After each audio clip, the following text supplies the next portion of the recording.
Hello everybody, Mrs. Fondre here, and today we're going to get a little festive in the Out Room and talk about different holiday traditions from around the world. Now, you might know this, but Christmas is celebrated in a lot of places, and some places might do things similar to what we do in Wisconsin or do in Waterloo. But there are also some really fun traditions out there that you may have never heard of, so I thought it'd be fun to explore those a little bit today. All right, we're also going to talk about a few other holidays that happen around this time of year because there's a lot of things happening. Okay? It's the end of the year, we got lots going on. So let's start in Italy. In Italy, they invented the nativity scene, and if you think or you're not quite sure what that is, it's when people made those little buildings with little people and figurines, usually to represent the Christmas story. Sometimes that can be found here in the United States, and it was actually invented in Italy, so they're the ones that started the whole thing. I know I have one of those at my house. It's pretty fun to set up. A more unusual one that you may or may not have heard of is that children will go caroling, which you may have heard of caroling, where you go out and sing and bring festive cheer wherever you go. But the children will dress up as shepherds and they'll play shepherd's flutes and they'll sing songs as a group of kids, which is kind of fun, kind of neat. And I think a very interesting tradition in Italy is that presents and gifts are brought by la bufanda, and that is an ugly witch is what they call this lady. So this lady on a broomstick will come around delivering presents to you. It's kind of goofy, right? I love it. So in Italy, if you look where this red circle is, Italy is in southern Europe, okay? Kind of looks like a boot floating in the water there a little bit, all right? The next place I want to talk about is Sweden, because they have this really cool, one of these big celebrations called St. Lucia's Day. And what the story is from many, many thousands of years ago is that there was a young girl who was secretly bringing food to Christians that were hiding in Rome.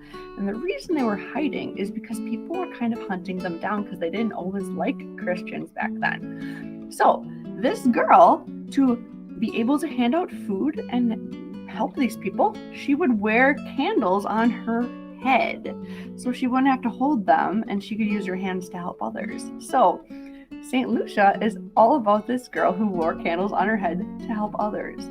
So every year they usually have a St. Lucia ceremony and people will dress up and they will have lots of candles. Some people will wear them on their heads.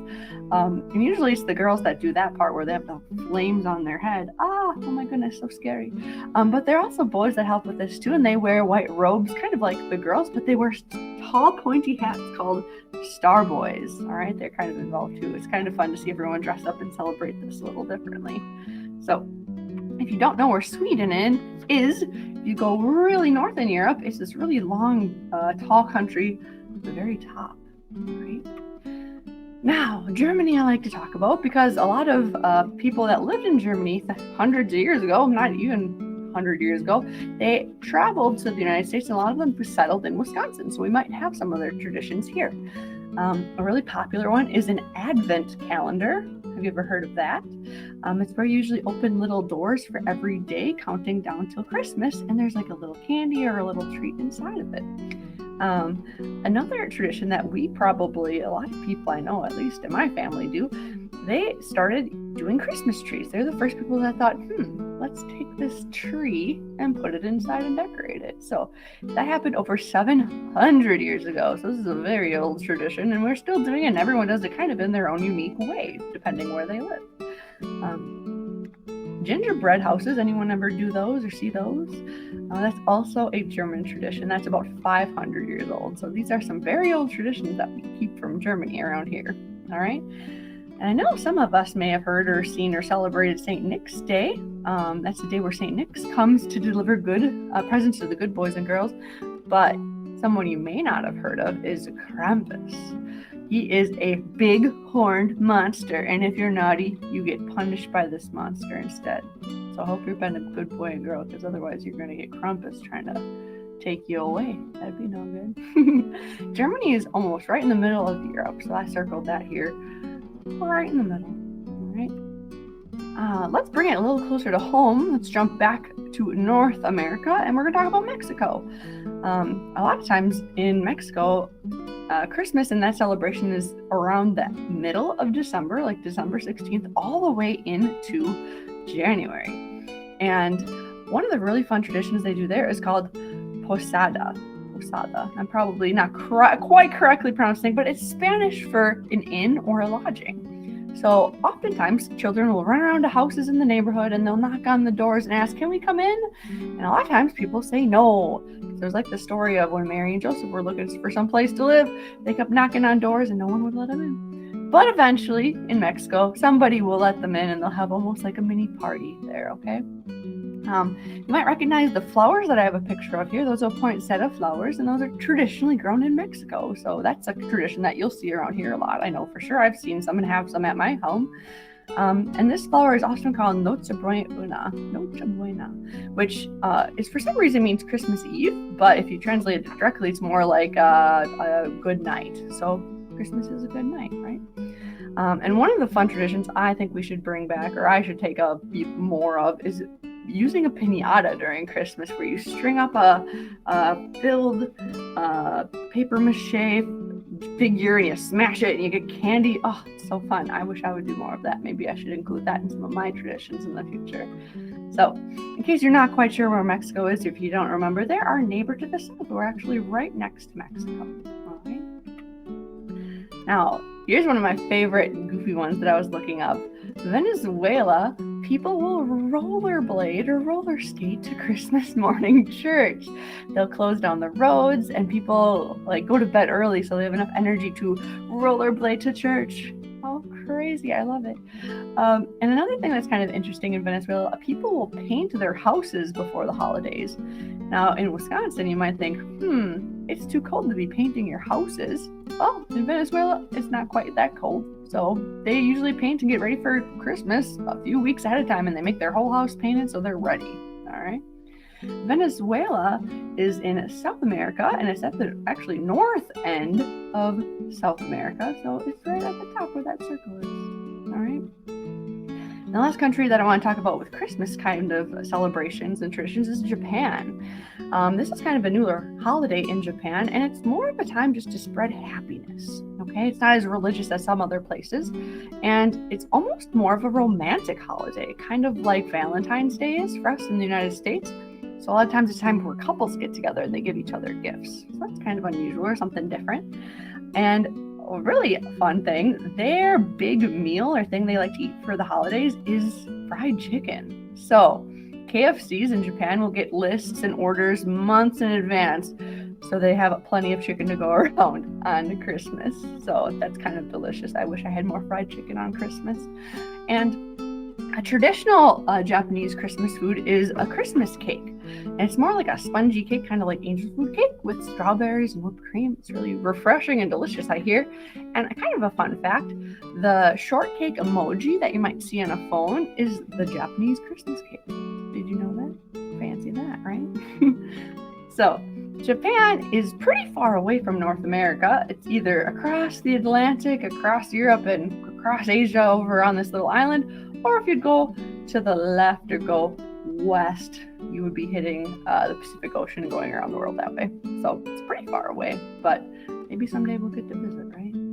All right. So there's two other holidays or festivals going on around this time of year I want to talk about because they're worth mentioning. They're kind of fun. The first one that's really big is Hanukkah, and it's a festival of lights.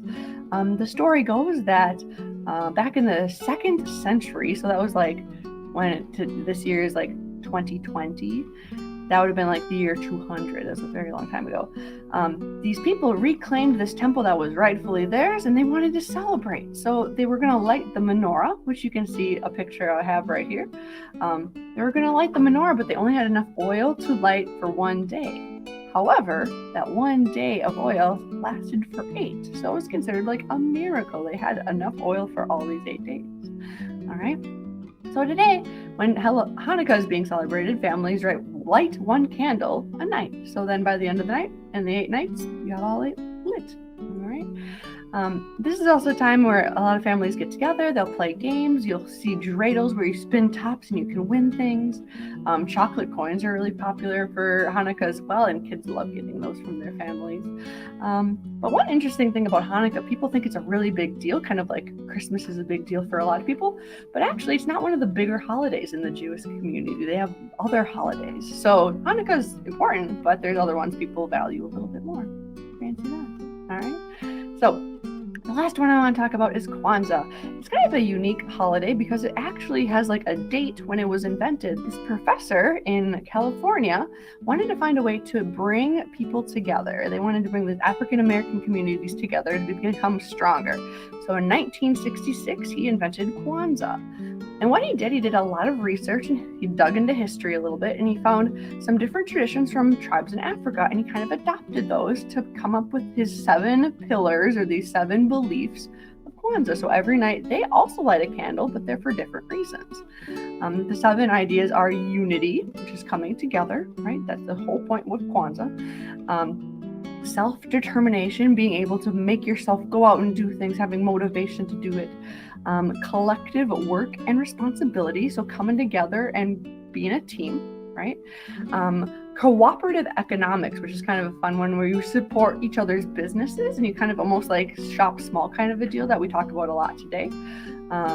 Having purpose, having a meaning, why are we doing this? Being creative, which, hey, you're in art class, that's a great time to get creative. And falling on your faith, okay? Believing in what you believe in, all right? So today, let me stop sharing this because I'm all done with that presentation. I'm going to get into what your grade is doing because each grade has a different country we're going to base our project off of. So stay tuned.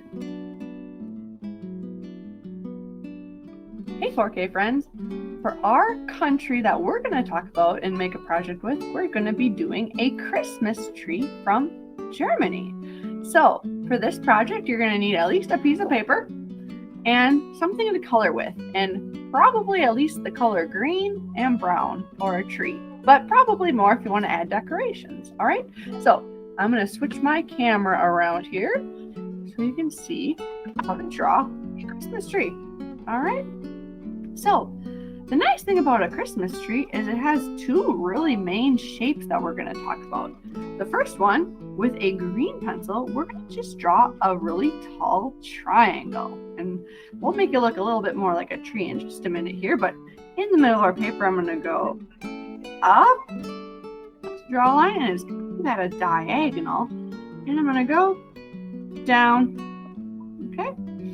It looks almost like, if I flip my paper over, it looks like a tall letter V. You could almost draw it this way too if you want. But I'm going to flip my paper back and I'm going to add the bottom of my letter V, or my tree right here, right?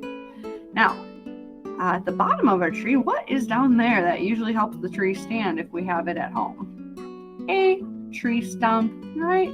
So with a brown, you're going to want to draw a rectangle right at the bottom. So I'm going to do a line down, move over and do another line down, and then I can connect it with a nice straight line. Okay?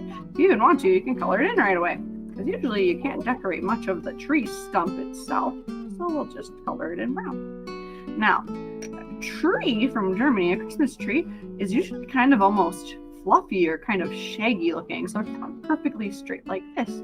So what we're going to do with our green color pencil, we're going to do some quick little scribbly zigzags on top of these lines we drew.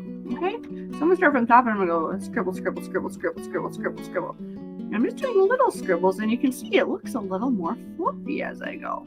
All right, I don't want to go all over because I still want to leave some room for some decorations maybe, because lots of times we add different things to trees if we want to decorate them, right? So I'm going to go down like this, and I'm going to turn my paper and I'm going to do some diagonals the other way. All right, it's okay if they get a little scribbly because trees are kind of shaggy like that, right? And at the very bottom, you can do some too. Go up and down, up and down. Ah, my color pencil is having a rough time here. That's okay.